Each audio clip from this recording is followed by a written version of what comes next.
Good afternoon. These are on, I presume. I'd like to talk to you today, and do I have control of these slides, or is I do? Okay.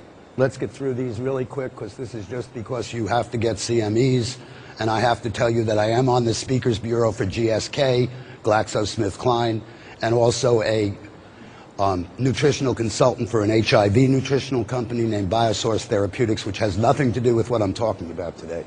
What I'd like to talk to you about is something that I find thoroughly fascinating. It is glutathione. It is one of the 4 endogenous antioxidants, and it is one that I must admit, despite 80,000 published articles in the English literature, through medical school, internship, residency, fellowship, and a fairly long time in academic medicine, I knew nothing about. It is a very interesting molecule because it exists in an accelerated or increased energy state. The energy state is, or increased energy state, is caused by the fact that it's got a free sulfhydryl group, and therefore can easily donate the hydrogen to a electron and therefore quench a free radical. Now, let me tell you, because I think it's important, and it is a little bit of a divergence, but I learned about glutathione because of something that you probably all have seen in your practice, and that is a low uric acid. Now, when I was in medical school and when I was a professor of oncology, the only thing I knew about uric acid is when you had a kid that you were going to treat for leukemia, you put him on allopurinol to keep the uric acid down. I knew nothing about uric acid being low, except it kept appearing, and it appeared in about 20% of my patients, and that just didn't make sense. So I finally went into PubMed, and after stumbling around for a long time, I found out that uric acid is the last antioxidant your body uses when it's run out of everything else. When it's run out of gas, okay, it uses uric acid. Interesting. So if that's the last, the question then, what was the first? And that is where I got into glutathione. I've been coming to some of these meetings for a while, and glutathione is very important for a number of things, not all of which I'm going to go into today.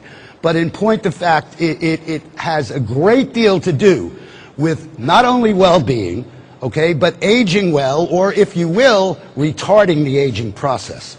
So I think it's very applicable. I'd like to, at the risk of repeating things that you already know, go over some of the things that glutathione is important about. Alone in the antioxidant world, okay, every other antioxidant, when it becomes oxidized, becomes itself a free radical. Glutathione doesn't. It actually recycles other antioxidants. In fact, the body considers it so important that up to 6% of the entire ATP expenditure or energy expenditure of the body may be used to synthesize and optimize glutathione levels. That's pretty impressive, 6% of the entire energy output of the body.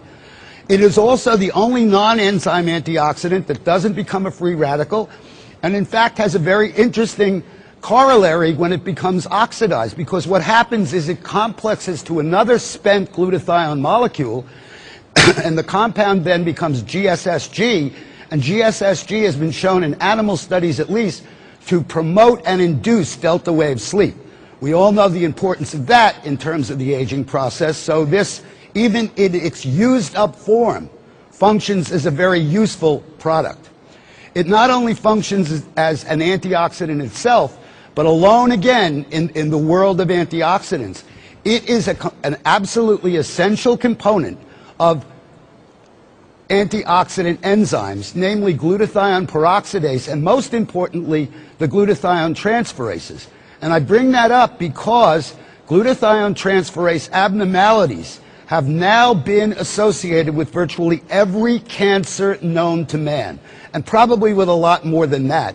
And therefore, by promoting the production of glutathione transferases through improving glutathione, we may be doing even more than I'm able to talk about right now.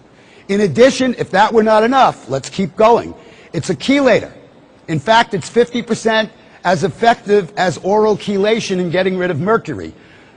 It has an effect on other heavy metals, but they're not as pronounced as mercury, and mercury is pretty ubiquitous in an environment, so it kind of comes as a freebie.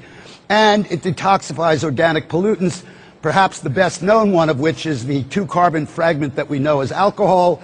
And in fact, without glutathione, you ultimately get a hangover because you stop the process at acetaldehyde, which is phase 1 detox, and that in itself is a free radical, and obviously many of us may have felt the effects of that if we didn't have enough glutathione.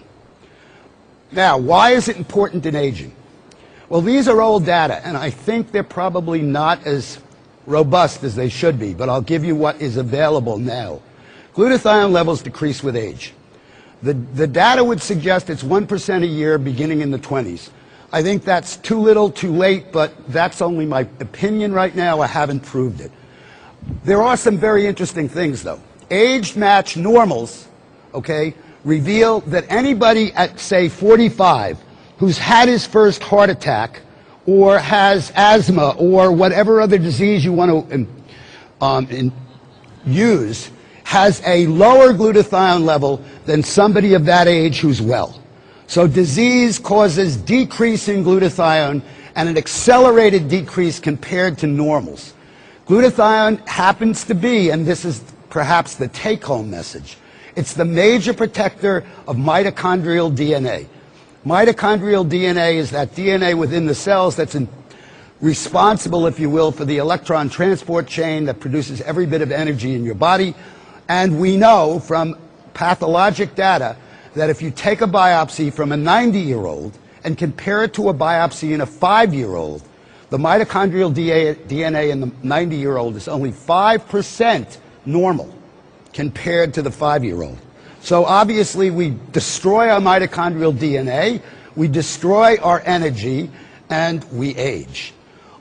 Maintenance of normal mitochondrial DNA is directly correlated, and it's got an R value above 9.9 with aging. So the higher your glutathione, the less you age. And I think the most important thing there is centenarians, and I think that's wrong on the slide because even though we did it over and over again, the spell check kept leaving it alone. It's centenarians, not centurions. Okay, demonstrate glutathione levels that are similar to a 30 to 50-year-old normal, well person.